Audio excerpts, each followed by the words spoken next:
നമസ്കാരം. പ്രീമിയർ ലീഗിൻ്റെ 21ാമത്തെ മാച്ച് ഡേയിലെ ഏറ്റവും വലിയ കോമ്പറ്റീഷനിലൊന്നായിരുന്നു ലിവർപൂൾ വേഴ്സസ് ആർസനൽ.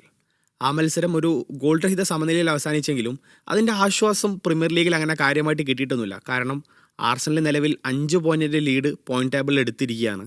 തൊട്ടു പിന്നിലുള്ള സിറ്റിയേക്കാൾ 5 പോയിന്റ് എന്ന് പറയുന്നത് ഒരു ചെറിയ ഗ്യാപ്പല്ല. പ്രത്യേകിച്ച് പ്രീമിയർ ലീഗിൽ ആർസനലും സിറ്റിയും അല്ലെങ്കിൽ ആസ്റ്റൺ വില്ലിയും പോലുള്ള ബാക്കി ടീമുകളും നടത്തുന്ന പെർഫോമൻസ് വെച്ച് നോക്കുമ്പോൾ ഈ 5 പോയിന്റ് എന്ന് പറയുന്നത് ഒരു വലിയ ഗ്യാപ്പാണ്. അപ്പോൾ ഈ ഒരു പ്രീമിയർ ലീഗ് എങ്ങോട്ടേക്കാണ്? നമ്മൾ പറയും പോലെ 10-20 വർഷമായിട്ട് എമിറേറ്റ്സിലേക്ക് എത്താത്ത ആ ട്രോഫി ഇക്കുറി ആർസനലിൽ എടുക്കുമോ? അതായത് ആർട്ടേറ്റയും സംഘവും എമിറേറ്റ്സിലേക്ക് എത്തിക്കുമോ? നമുക്ക് ഇന്നലത്തെ ഒരു മത്സരത്തിൽ നിന്ന് തുടങ്ങാൻ മതി. അപ്പം ഇന്നലത്തെ ഒരു മത്സരം നമുക്കറിയാം ഭയങ്കര ഒരു ഡിസിസീവായിട്ട് മാച്ച് ചെയ്യുന്നു. കാരണം കഴിഞ്ഞ മത്സരത്തിൽ സിറ്റി പോയിന്റ്സ് ഡ്രോപ്പ് ചെയ്യുകയും ആർസനൽ ഈ മത്സരം വിജയിക്കുകയാണെങ്കിൽ 8 പോയിന്റ് എന്നുള്ള ഒരു വലിയ ലീഡിലേക്ക് ഈ ഒരു സീസണിൽ ആർസനലിന് കിട്ടാവുന്ന ഏറ്റവും വലിയ ലീഡ്, ഇതുവരെ കിട്ടാത്തൊരു ലീഡാണ് 8 പോയിന്റ് എന്നുള്ള ഭീമമായ ലീഡ്. ഈ ഒരു ലീഡിലേക്ക് ആർസനൽ കയറുമെന്ന് വിചാരിച്ചിട്ടുണ്ടായിരുന്നു. അപ്പോൾ ആ ഒരു മത്സരം ഒരു ഗോൾ രഹിതമായ സമനിലയിൽ ലിവർപൂൾ പിടിക്കുകയാണ്. ലിവർപൂൾ നമുക്കറിയാം ഈ സീസണിൽ പലപ്പോഴും പല പ്രശ്നങ്ങളോടെ കടന്നു പോകുന്ന സ്ക്വാഡാണ്. അപ്സ് ആൻഡ് ഡൗൺസ് ഉണ്ട്. എങ്കിലും അവസാനം ഇപ്പം കുറച്ച് പെർഫോമൻസുകളിലായിട്ട് നല്ല പെർഫോമൻസ് നടത്തി തിരിച്ച് ഒരു പോയിന്റ് ടേബിളിൽ നല്ലൊരു പൊസിഷനിൽ തിരിച്ചു വന്നിരിക്കുകയാണ്. അപ്പം എങ്ങനെയുണ്ടായിരുന്നു ഇന്നലത്തെ ഒരു മത്സരം ടോട്ടലി? അപ്പോൾ എനിക്ക് പറയുന്നത് ലിവർപൂൾ ഇപ്പോൾ ഒരു ഈ സീസണിലെ ഏറ്റവും ലോങ്ങസ്റ്റ് അൺബീറ്റൻ റണ്ണുകളിലൊന്നാണ് പ്രീമിയർ ലീഗിലെ. 10 മാച്ചസ് ആയിട്ട് തോറ്റിട്ടില്ല എന്നുള്ളൂ. പക്ഷേ കഴിഞ്ഞ 3 മത്സരങ്ങൾ സമനിലയാണ്. സിറ്റിയുടെ സമനിലകളെന്ന് പറയുന്നത് ലിവർപൂളും കഴിഞ്ഞ 3 മത്സരങ്ങൾ സമനിലയാണ്. പക്ഷെ ഇന്നലത്തെ മത്സരത്തിൽ എനിക്ക് തോന്നിയത് ലിവർപൂൾ ഫസ്റ്റ് ഹാഫിൽ ആഴ്സണലിൻ്റെ കയ്യിലായിരുന്നു ബോൾ.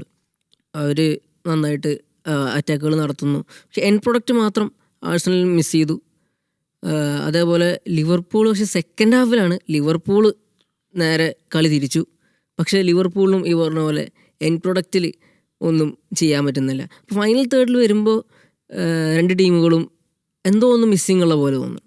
അപ്പോൾ ലിവർപൂളിൻ്റെ കേസ് പറയുമ്പോൾ നമ്മൾ പറയാം ഇക്കിറ്റിക്ക് ഉണ്ടായിരുന്നില്ല, ഇസാക്ക് ഇഞ്ചോർഡാണ്. അപ്പോൾ 2 അവരുടെ ബെസ്റ്റ് സ്ട്രൈക്കേഴ്സ് ഇല്ല. ഇന്നലെ ഗാക്പോനെയാണ് ഫോർമേഷനിൽ അവർ ആ ഒരു സെൻട്രൽ റോളിൽ ഇട്ടിരുന്നതെങ്കിലും വിറ്റ്സും സൊബോസ്ലായും മാറി മാറിയാണ് ആ ഒരു പൊസിഷനിൽ കളിച്ചത്. നമുക്കറിയാമല്ലോ ഇവരൊക്കെ എങ്ങനെയാണ്, ഇവരൊന്നും സ്ട്രൈക്കേഴ്സ് അല്ല. യാക്പോ ആയാലും സ്ട്രൈക്കേഴ്സ് അല്ല, ഇവരൊന്നും ആ ഒരു ഗോൾ പോച്ചേഴ്സ് അല്ല. കുറേ അവസരങ്ങൾ ഈ പറഞ്ഞ പോലെ സ്ഥലമില്ലാത്തതുകൊണ്ട് ഫ്രിങ്പോങ് ആണ് ആ ഒരു അറ്റാക്കിംഗ് പൊസിഷൻ കളിച്ചത്. ഫ്രിങ്പോങ് കളിപ്പിക്കുമ്പോൾ എന്താ സംഭവം വെച്ച് കഴിഞ്ഞാൽ ഫ്രിങ്പോങ്ങിൻ്റെ ആ പേസ് കാരണം അവരങ്ങോട്ട് ചില സമയത്ത് നല്ല ക്രോസുകൾ നൽകാനുള്ള അവസരങ്ങൾ ഫ്രിങ്പോങ്ങിന് കിട്ടിയിട്ടുണ്ട്. ചില സമയത്ത് ക്രോസുകൾ നന്നായിട്ടില്ല. ക്രോസുകൾ നന്നാവുമ്പോൾ അവിടെ ആരും ഇല്ലേനും നടുക്കിൽ. അതാണ് ലിവർപൂളിൻ്റെ മെയിൻ പ്രശ്നമായിട്ട് എനിക്ക് ഇന്നലെ തോന്നിയത്. ആഴ്സണൽ ഈ പറഞ്ഞ പോലെ യോക്കറസ് എന്ന് പറഞ്ഞൊരു സ്ട്രൈക്കറിനെ കണ്ടപ്പോൾ നമ്മൾ വിചാരിച്ചു ആഴ്സണൽ വിൽ ബി അനന്തർ ഈ ഒരു സീസൺ സുഗമമായ അനായാസം അടിക്കുമെന്ന് വിചാരിച്ചു. പക്ഷേ യോക്കറസ് ഈ പറഞ്ഞാൽ ഇന്നലത്തെ മാച്ചിൽ 8 ടച്ചസ് മാത്രമേ ഉണ്ടായിരുന്നുള്ളൂ. 8 ടച്ചസ് എന്ന് പറഞ്ഞാൽ ഒരു മുമ്പ് ജിറൂഡിനെ കളിയാക്കും പോലെ ടച്ചസ് കുറവുള്ള ഒരു സ്ട്രൈക്കർ എന്ന് പറഞ്ഞു കഴിഞ്ഞാൽ ആൾക്ക് ആ മാച്ചിൽ വലിയ ഇമ്പാക്റ്റ് ഒന്നും ഉണ്ടാക്കാൻ പറ്റിയിട്ടില്ല എന്നുള്ളൊരു കാര്യമാണ്. അപ്പോൾ നമുക്കറിയാം ആർസണൽ കാര്യമായിട്ട് കഴിഞ്ഞ കുറേ സീസണുകളിൽ 2ാം സ്ഥാനത്ത് എത്തുമ്പോൾ പലപ്പോഴും അതിനെ കവറപ്പ് ചെയ്യാൻ ഫാൻസ് പറഞ്ഞിട്ടുണ്ട് ഞങ്ങൾക്ക് നല്ലൊരു സ്ട്രൈക്കറെ കിട്ടിയിട്ടില്ല. ഒരു പക്ഷേ ശരിയാണ്, കഴിഞ്ഞ കുറേ വർഷങ്ങളായിട്ട് പരിക്കിൻ്റെ പിടിയിലുള്ള ജീസസ് മുതൽക്ക് അങ്ങനത്തെ ഒരു പ്രോപ്പർ സ്ട്രൈക്കർ ഇല്ലാതെ കെ ഹാവേർട്സിനെ പോലുള്ള പ്ലെയേഴ്സിനൊക്കെ സ്ട്രൈക്കർ റോളിൽ ഇറക്കിയിട്ടായിരുന്നു ആർസണൽ കളിച്ചിരുന്നത്. ആൻഡ് ഒരുപാട് പ്രതീക്ഷയോടുകൂടി സ്പോർട്ടിംഗ് ലിസ്ബണിൽ അവർ യോക്കറസിനെ കൊണ്ടുവരുന്നു, ഒരു വലിയ ഡീലിൽ കൊണ്ടുവരുന്നു. യൂറോപ്യൻ ഗോൾഡൻ ഷൂ റേസിൽ മുൻപന്തിയിലുണ്ടായിരുന്ന ഒരാൾ. അപ്പോൾ ആളിവിടെ വരുമ്പോൾ സ്വാഭാവികമായിട്ടും ആർസണൽ പ്രതീക്ഷിക്കുന്ന ഒരു പ്രൊഡക്റ്റ് ഉണ്ട്. ഒരു മാച്ചിൽ ഇത്ര ഗോൾ, ഒരു മാച്ചിലെങ്കിലും എല്ലാ മാച്ചിലും ഗോൾ എന്നുള്ളതിലപ്പുറത്തേക്ക് പ്രീമിയർ ലീഗ് ആണെങ്കിലും ആൾക്ക് ഇമ്പാക്റ്റ് ഉണ്ടാക്കേണ്ട മത്സരങ്ങളിൽ ഇമ്പാക്റ്റ് ഉണ്ടാക്കുക, ആളുടെ ഒരു ടോപ്പ് സ്കോറർ ലിസ്റ്റിൽ ആളുടെ പേര് എവിടെയെങ്കിലുമൊക്കെ ഒന്ന് കാണുക. അപ്പം അങ്ങനെ ആർസണലിൻ്റെ ആരാധകർ പ്രതീക്ഷിച്ച കുറേ എലമെൻറ്റ്സ് യോക്കറസിൽ ഉണ്ടായിരുന്നു. അതൊന്നും കണ്ടിട്ടില്ല. എന്തായിരിക്കും ബേസിക്കലി അതിനൊരു പ്രശ്നമായിട്ട് തോന്നുന്നു? എനിക്ക് തോന്നിയിട്ടുള്ളത് ഇപ്പോൾ ഇവർ കുറച്ച് കാലമായിട്ട് ഇവർക്കൊരു ഒരു പെർഫെക്റ്റ് സ്ട്രൈക്കർ യോക്കറസിൻ്റെ പോലത്തെ ഒരു പ്രൊഫൈൽ ഇവർക്ക് ആഴ്സണലിൽ ഉണ്ടായിട്ടില്ല കുറച്ച് കാലമായിട്ട്. എനിക്ക് ജിറൂഡ് കഴിഞ്ഞിട്ട് എനിക്ക് തോന്നുന്നില്ല അങ്ങനെ. ഉപമയമൊക്കെ ഉണ്ടായിരുന്നു, പക്ഷേ ഇവരൊക്കെ നല്ല ഫ്ലെക്സിബിൾ ആയിട്ടുള്ള പ്ലെയേഴ്സ് ആയിരുന്നു. യോക്കറസ് എന്ന് പറഞ്ഞു കഴിഞ്ഞാൽ ഒരു ഗോൾ പോച്ചറാണ് ആക്ച്വലി. പക്ഷേ ഏരിയലബിലിറ്റി ഇല്ല എന്നുള്ളതാണ്. എത്ര ഉയരമുണ്ടെങ്കിലും ഏരിയലബിലിറ്റി ഇല്ല എന്നുള്ളൊരു ഡിഫക്റ്റ് അദ്ദേഹത്തിനുണ്ട്. പ്രത്യേകിച്ച് ആർസനൽ പോലത്തെ ഒരു ടീം എന്ന് പറഞ്ഞാൽ സെറ്റ് പീസുകളിൽ ഗോൾ കണ്ടെത്തുന്ന ടീമാണ്. അപ്പോൾ അവിടുത്തെ സ്ട്രൈക്കറിന് വേണ്ട ഏറ്റവും വലിയ പൊട്ടൻഷ്യലുള്ള ഒന്ന് ഏരിയലബിലിറ്റിയാണ്. അതില്ലാത്തൊരു സ്ട്രൈക്കർ എന്ന് പറയുമ്പോൾ അതാണ്. അപ്പോൾ ഏരിയലബിലിറ്റി കുറവുള്ളൊരു സ്ട്രൈക്കറാണ്.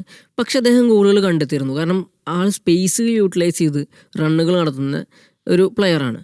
പക്ഷെ ആഴ്സണലിലോട്ട് വരുമ്പോൾ എന്താ പ്രശ്നം വെച്ച് കഴിഞ്ഞാൽ ആഴ്സണൽ ഒരു ഡോമിനൻറ്റ് ടീമാണ്, അവർക്ക് പൊസിഷൻ വെക്കണം. അപ്പോൾ സ്വാഭാവികമായും എതിർ ടീം എന്ത് ചെയ്യും, ഒരു ലോ ബ്ലോക്ക് ഇട്ട് കളിക്കുന്ന അല്ലെങ്കിൽ മിഡ് ബ്ലോക്ക് ലോ ബ്ലോക്ക് ഒക്കെ ഇട്ട് കളിക്കുന്ന ടീമായിരിക്കും. അപ്പോൾ ഈ യോക്രസിന് അതിനനുസരിച്ച് തിരിഞ്ഞോടാനോ അല്ലെങ്കിൽ ആ ഒരു സ്പേസ് ലഭിക്കാത്തൊരു അവസ്ഥയിലേക്ക് വരുന്നുണ്ട്. അപ്പോൾ യോക്രസ് ഇപ്പം എന്താ ചെയ്യുന്നത് എനിക്ക് വെച്ചാൽ, ഈ കഴിഞ്ഞ വർഷം ഹവേർട്സ് ചെയ്തിരുന്ന പോലെ തന്നെ അദ്ദേഹത്തിൻ്റെ ബോഡി ഉപയോഗിച്ചുകൊണ്ട് അല്ലെങ്കിൽ അദ്ദേഹത്തിൻ്റെ റണ്ണുകൾ ഉപയോഗിച്ചുകൊണ്ട് ബാക്കിയുള്ള പ്ലെയേഴ്സിന് ഓപ്പർച്യൂണിറ്റീസ് ഉണ്ടാക്കി കൊടുക്കുകയാണ്. അപ്പോൾ ആ രീതിയിൽ യോക്രസ് പ്രൊഡക്റ്റീവ് ആണ്. പക്ഷേ നീ പറഞ്ഞ ഈ ചില മത്സരങ്ങളുണ്ടല്ലോ, ഇങ്ങനത്തെ മത്സരങ്ങൾ, ഇപ്പോൾ ഈ ലിവർപൂളിൻ്റെ കൂടെയുള്ള മത്സരങ്ങൾ അല്ലെങ്കിൽ ആ ഇമ്പോർട്ടൻറ്റ് മത്സരങ്ങൾ, when you want your that player to score, ഒരു ഇൻഡിവിജ്വൽ ബ്രില്യൻസ് അല്ലെങ്കിൽ ഒരു പ്ലെയറിൻ്റെ ആ ഗോള് വേണമെന്ന് വന്ന മത്സരങ്ങളിൽ ഗോളടിക്കുക എന്നുള്ളൊരു സംഭവം ഉണ്ടല്ലോ. ഇപ്പോൾ നമുക്ക് കാണുന്നുണ്ട് ഹാലൻഡ് സിറ്റിക്ക് എങ്ങനെയാണ് പെർഫോം ചെയ്യുന്നത്, ഇപ്പോൾ എംബാപ്പെ റയലിന് എങ്ങനെയാണ് പെർഫോം ചെയ്യുന്നത്, കെയ്ൻ ബയേണിന് എങ്ങനെയാണ് പെർഫോം ചെയ്യുന്നത്. അവരൊക്കെ ടീമിൻ്റെ ഐ തിങ്ക് ഇത്രയും പെർസെൻറ്റേജ് ഗോൾസ് ഇവരാണ് അടിച്ചു കൂട്ടുന്നത്. അപ്പോൾ മോഡേൺ ഡേ സ്ട്രൈക്കർ എന്ന് പറയുമ്പോൾ നമ്മൾ ഈ ആൾക്കാരായിട്ടാണ് യോക്രസിന് കമ്പാരിസൺ വരുന്നത്. അപ്പോൾ അതാണ് ഈ കമ്പാരിസനാണ് എനിക്ക് തോന്നുന്നത് യോക്രസിനെ നമുക്ക് താഴ്ത്തി കാട്ടുന്നത്. പക്ഷേ യോക്രസ് അദ്ദേഹത്തിനോട് പറഞ്ഞേക്കണ പണി ഫീൽഡിൽ ചെയ്യുന്നുണ്ടെന്നാണ്. പക്ഷേ ഇന്നലത്തെ മാച്ചിൽ ഇത്തിരി മങ്ങിയ ഫോമായിരുന്നു. പക്ഷേ യോക്രസ് ഈ പറഞ്ഞ പോലെ ബാക്കിയുള്ള പ്ലെയേഴ്സിന് ചാൻസസ് ഉണ്ടാക്കി കൊടുക്കാനും ഒക്കെ ശ്രമിക്കുന്നുണ്ട്. ഇന്നലത്തെ മാച്ചിനെ കുറിച്ച് വേറൊരു കാര്യം കൊണ്ടുണ്ട്. ആർനെ സ്ലോട്ട് കുറച്ച് കാലങ്ങളായിട്ട് ആർനെ സ്ലോട്ടിന് ഭയങ്കര ബാക്ക്ലാഷാണ്, അദ്ദേഹത്തിൻ്റെ ഡിസിഷൻസ് ശരിയല്ല. ഡിസിഷൻസിനോട് ഞാനിപ്പോഴും ചെറിയ വിയോജിപ്പുണ്ട്.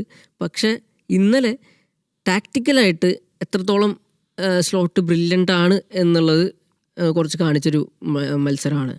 അതായത് ആഴ്സണൽ ഫസ്റ്റ് ഹാഫിൽ വിങ്ങുകളിലൂടെ അത്യാവശ്യം നല്ല അറ്റാക്ക്, ടിംബർ നല്ല ക്രോസുകൾ നൽകിയിട്ടുണ്ട്. അപ്പോൾ അതിനെ സെക്കൻഡ് ഹാഫിൽ ഇവർ മറികടന്നിട്ടുണ്ട്.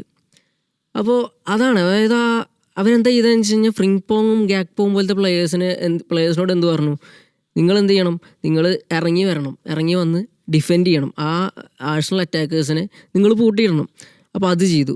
അതുപോലെ അത് കണ്ടപ്പോൾ ആർട്ടറ്റ എന്ത് ചെയ്തു, മിഡിലേക്ക് കളി മാറ്റിയപ്പോൾ എന്ത് ചെയ്തു, വിറ്റ്സിനോടും സോബോസ്ലായോടും എന്ത് പറഞ്ഞു, ഇറങ്ങി വന്ന് നിങ്ങൾ അവിടെയും ഒന്ന് മിഡ് ബ്ലോക്ക് കളിക്കണം എന്ന് പറഞ്ഞു.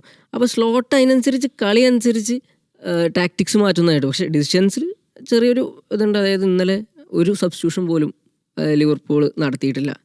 അപ്പോൾ കോണർ ബ്രാഡ്ലി ലാസ്റ്റ് ഒരു ഇഞ്ചുറി ആയിട്ട് പോയി. I think that's A really bad injury. അപ്പോൾ അങ്ങനത്തെ ഇഞ്ചുറീസ് വരാൻ ഇപ്പോൾ ഇത്ര 90 മിനിറ്റാണ് ഈ പ്ലെയർ കളിക്കുന്നത്, ഈ പ്ലെയേഴ്സ് എല്ലാവരും കളിക്കുന്നത്. അപ്പോൾ അവിടെ ഒരു സബ്സ്റ്റിറ്റ്യൂഷൻ ചെയ്തുകൂടെ? ഗ്യാക്പോ അത്ര നല്ല പ്രകടനമല്ല കാഴ്ചവെച്ചേ. അപ്പോൾ ഗ്യാക്പോനെ മാറ്റി ഇങ്കുമോനെ ട്രൈ ചെയ്യാം, കിയേസേനെ ട്രൈ ചെയ്യാം. സോ അങ്ങനൊരു ട്രയൽ അല്ലെങ്കിൽ ആ ഒരു ജയിക്കാനുള്ള ഒരു സാധനം ഇട്ടുകൂടെ ഗ്രൗണ്ടിൽ എന്നുള്ളൊരു ചോദ്യം എനിക്കിപ്പോഴും ഉണ്ട്. ഇപ്പോൾ സ്ലോട്ടിൻ്റെ ഡിസിഷൻസിനെ പറ്റിയിട്ട് നമ്മൾ പറയുമ്പോൾ സ്ലോട്ട് എടുത്ത ഈ സീസണിൽ ഏറ്റവും വലിയ ഡിസിഷനിലുള്ളൊന്ന് സലാഹിനെ ബെഞ്ച് ചെയ്ത് കളിക്കുക എന്നുള്ളതായിരുന്നു. ഇപ്പോൾ നിലവിൽ സലാ സ്ക്വാഡിനൊപ്പമില്ല, സലാ ആഫ്കോണിൽ ഈജിപ്തിനോടാണ്, അവിടെ ആണെങ്കിൽ നല്ല ഫോമിൽ കളിച്ചുകൊണ്ടിരിക്കുകയാണ്. അപ്പം സലാഹ് ഇല്ലാത്ത ലിവർപൂളും സലാഹുള്ള ലിവർപൂളും സ്ലോട്ടിന് കീഴിൽ നമ്മളിപ്പോൾ ഈ സീസണിൽ കണ്ടു. അതിലൊരു ചേഞ്ച് ഉണ്ടോ? ഇതിൽ ഏത് സ്ക്വാഡാണ്, ഏത് ലിവർപൂളാണ് ഒരു ബെസ്റ്റ് ഫുട്ബോൾ കാഴ്ചവെച്ചിട്ടുള്ളത്? ഐ തിങ്ക് ഇതെന്താണെന്ന് വെച്ച് കഴിഞ്ഞാൽ സല കഴിഞ്ഞ സീസണിൽ കളിച്ച പോലത്തെ ഒരു ടീമിലല്ല സല ഈ സീസണിൽ കളിക്കുന്നത്. പുതിയ പ്ലെയേഴ്സ് വന്നിട്ടുണ്ട്.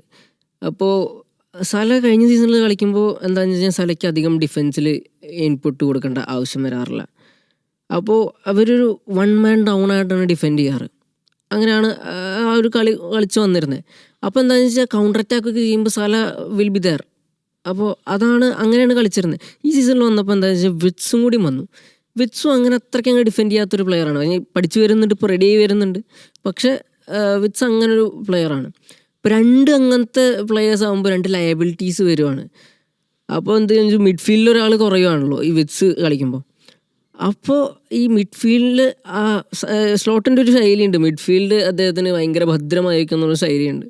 അതിൽ പ്രശ്നങ്ങൾ വരുന്ന കാരണമാണ് എനിക്ക് തോന്നുന്നത് ഫസ്റ്റ് കുറച്ച് മാച്ചസിൽ ഫസ്റ്റ് നല്ല മാച്ച് ഇതായിരുന്നു. പക്ഷെ പിന്നെ കുറച്ച് മാച്ചസിൽ ഭയങ്കര മോശം പ്രകടനമൊക്കെ ഉണ്ടായിരുന്നു. അത് കാരണമാണ്. പിന്നെ അദ്ദേഹം എന്ത് ചെയ്തെന്ന് വെച്ച് കഴിഞ്ഞാൽ മിഡ്ഫീൽഡ് കോമ്പാക്റ്റാക്കി, മിഡ്ഫീൽഡിൽ 4 മിഡ്ഫീൽഡേഴ്സ് കോമ്പാക്റ്റാക്കി, വിറ്റ്സിനെയും സലയും അറ്റാക്കിലേക്ക് ഇട്ടു.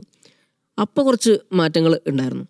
സല ഇല്ലാത്തപ്പോൾ എന്താ ഗുണം എന്ന് വെച്ച് കഴിഞ്ഞാൽ ഫ്രിങ്പോങ് ആണ് ഇപ്പോൾ ടോപ്പിൽ കളിക്കുന്നത്. ഈ മത്സരങ്ങളിലൊക്കെ ഗോളുകൾ മിസ് ചെയ്തിട്ടുണ്ട്. സലയുടെ ഗോളുകൾ എന്തായാലും ലിവർപൂൾ മിസ് ചെയ്തിട്ടുണ്ട്. പക്ഷെ കുറച്ചുകൂടി ബാലൻസ്ഡ് ആയിട്ട് കളിക്കുന്നു എന്നുള്ളൊരു തോന്നലുണ്ട്.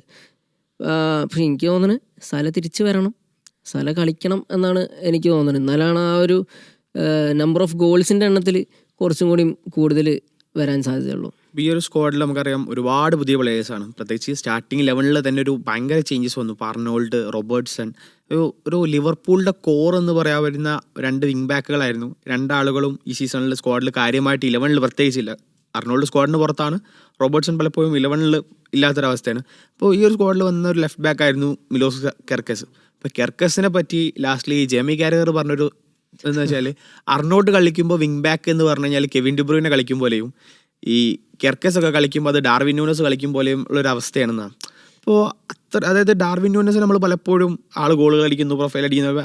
ഡാർവിൻ ന്യൂനസ് നമ്മളൊരു ട്രോൾ മെറ്റീരിയലായിട്ടാണ്. അതൊരു മോശം സ്ട്രൈക്കർ, ഒരു മോശം പ്ലെയർ എന്നുള്ള ഐഡൻറ്റിറ്റി ചാപ്പ കുത്തപ്പെട്ട ഒരു സ്ട്രൈക്കറാണ്. പ്രത്യേകിച്ച് ലിവർപൂളിൻ്റെ കേസിൽ ലിവർപൂളിന് കിട്ടിയ ഒരു സെൻറ്റർ ഫോർവേഡിൻ്റെ ഒരു ലെഗസി കീപ്പ് ഓൺ ചെയ്യാൻ പറ്റാതെ പോയൊരു പ്ലെയർ എന്ന് ടാഗ് ലൈൻ കൊടുത്തൊരു പ്ലെയറാണ്.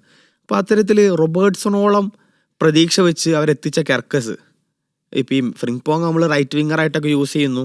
ആളുടെ പെർഫോമൻസ് നമ്മൾ കറക്റ്റായിട്ട് ലെവർകൂസനിൽ കണ്ടതാണ്. ആളൊരു മിഡ്ഫീൽഡിലായാലും വിങ്ങിലായാലും അറ്റാക്കിലായാലും ഒക്കെ പലപ്പോഴും പൊസിഷൻ ചേഞ്ച് ചെയ്ത് കളിക്കുന്നതാണ്. പക്ഷേ കെർക്കസിൻ്റെ റോള് ഈ ഒരു സ്ക്വാഡിൽ എത്രത്തോളം ഡിഫൈൻഡ് ആയിട്ടുണ്ട്? അതായത് കെർക്കസിൻ്റെ ഇമ്പാക്റ്റ് ഈ ഒരു സ്ക്വാഡിൽ പലപ്പോഴും കാണുന്നുണ്ടോ? ഈ 2 പ്ലെയേഴ്സിനെ തന്നെ നമുക്ക് കമ്പയർ ചെയ്യാം, Darwin Nunez and Milos Kerkez. ഇപ്പോൾ ഡാർവിൻ ന്യൂനസ് നമ്മൾ പറയാറുണ്ട് നിറയെ മിസ്റ്റേക്സ് പറ്റാറുണ്ട് പ്ലെയറിൻ്റെ നിന്ന്, അതായത് സിറ്റേഴ്സ് മിസ് ചെയ്യാറുണ്ട്. പക്ഷേ ഡാർവിൻ ന്യൂനസിൻ്റെ വർക്ക് റേറ്റിനെ പറ്റിയിട്ട് ആരും സംസാരിക്കാറില്ല. അത് ഭയങ്കര ഇമ്പോർട്ടൻ്റ് ആയിരുന്നു. അത് എനിക്ക് തോന്നുന്നു ഈ സീസണിൽ ലിവർപൂൾ മിസ് ചെയ്തത് ലൂയിസ് ഡിയേഴ്സിൻ്റെയും ഡാർവിൻ ന്യൂനസിൻ്റെയും വർക്ക് റേറ്റുകളാണ്. അപ്പോൾ അതേപോലെ ഇന്നലത്തെ മാച്ചിൽ കെർക്കസിൻ്റെ വർക്ക് റേറ്റ്, കെർക്കസ് എങ്ങനെയാണോ സാക്കയെ പൂട്ടിയത്, 1-2 മിസ്റ്റേക്സുകൾ പറ്റിയിട്ടുണ്ട്. പക്ഷെ സ്റ്റിൽ കെർക്കസ് ഗംഭീരമായിട്ട് സാക്കയെ ഇന്നലെ ഡിഫെൻഡ് ചെയ്തിട്ടുണ്ട്. അപ്പോൾ അതാണ് കെർക്കസിന് എനിക്ക് തോന്നുന്നത് ആ ചില മാച്ചസ് ഉണ്ടല്ലോ പെർഫോം ചെയ്യേണ്ട മാച്ചസ്, ചില മാച്ചസിൽ അദ്ദേഹം പെർഫോം ചെയ്യുന്നുണ്ട്, ചില മാച്ചസിൽ പക്ഷേ ഈ പറഞ്ഞ പോലെ ആ ഔട്ട്പുട്ട് കൊണ്ടുവരാൻ പറ്റുന്നില്ല. കാരണം കെർക്കസ് കുറച്ചും കൂടി അറ്റാക്കിംഗ് ആയിട്ടുള്ളൊരു പ്ലെയറാണ്. ഈ റോബർട്ട്സൺ നന്നായിട്ട് ഡിഫെൻഡ് ചെയ്തിരുന്നു, പക്ഷേ കെർക്കസ് അത്രയ്ക്ക് അങ്ങോട്ട് നന്നായിട്ട് ഡിഫെൻഡ് ചെയ്യുന്നില്ല. പക്ഷേ ഇന്നലെ നന്നായിട്ട് ഡിഫെൻഡ് ചെയ്യുകയും ചെയ്തു, അറ്റാക്കിൽ അത്യാവശ്യം കോൺട്രിബ്യൂട്ട് ചെയ്യുകയും ചെയ്തു. അങ്ങനെ കെർക്കസ് തിരിച്ച് വന്നുകൊണ്ടിരിക്കുകയാണ്. അതായത് ലിവർപൂളിൽ ആ ഒരു തുടക്കത്തെ ആ ഒരു പ്രശ്നങ്ങളിൽ നിന്ന് അദ്ദേഹം തിരിച്ച് ആ ഒരു ഫോം. ഇന്നലെ വേറൊരു സംഭവമുണ്ട്, ഗാക്പോയും വിഡ്സും തമ്മിൽ, ഐ തിങ്ക് ഗാക്പോയും കെർക്കസും തമ്മിൽ ആകെ ഒറ്റൊരു പാസ് അങ്ങോട്ട് ചെയ്തിട്ടുള്ളൂ. ഗാക്പോയും വിഡ്സും തമ്മിൽ ഒറ്റ പാസ് ചെയ്തിട്ടുള്ളൂ. വിഡ്സും കെർക്കസും തമ്മിൽ 17-20 പാസുകൾ നടത്തിയിട്ടുണ്ട്. അപ്പോൾ നമ്മൾ ഈ ലെവർക്യൂസനിൽ വിഡ്സും ഫ്രിംഗ്പോങ് തമ്മിലുള്ള ഒരു കോംബോ കണ്ടിരുന്നു. അപ്പോൾ അതേപോലെ ഒരു കോംബോ ഇവിടെയും സൃഷ്ടിക്കപ്പെടുന്നുണ്ടോ എന്നുള്ളൊരു സാധനം നമുക്ക് ഇന്നലെ തോന്നി. കാരണം കെർക്കസും വിഡ്സും തമ്മിൽ ആ ഒരു കോമ്പിനേഷൻ നന്നായിട്ട് വർക്ക് ചെയ്യാൻ പറ്റി. കാരണം കുറേ പേര് പറഞ്ഞു വിഡ്സിൻ്റെ one of the best performances ആണ്. ഗോളൊന്നും കണ്ടെത്തിയില്ല, പക്ഷെ അദ്ദേഹം ആ ഒരു മിഡ്ഫീൽഡിൽ ചെയ്യുന്ന കാര്യങ്ങളും ആ ബോൾ ചില സമയത്ത് ഹോൾഡ് ചെയ്യുന്നതും, അപ്പോൾ അതാണ് ഞാൻ പറഞ്ഞത്, കെർക്കസ് ചില മാച്ചസിൽ നന്നായിട്ട് വരുന്നുണ്ട്, ചില മാച്ചസ്. അപ്പോൾ ഡാർവിൻ ന്യൂസിൻ്റെ കാര്യം പറഞ്ഞ പോലെ വർക്ക് റേറ്റ് ഉണ്ട്, ചില സമയത്ത് അത് കാണുന്നില്ല, റിസൾട്ടിൽ കാണുന്നില്ല എന്നുള്ളൂ. കെർക്കസ് തിരിച്ചു വരും എന്നാണ് എൻ്റെ പ്രതീക്ഷ.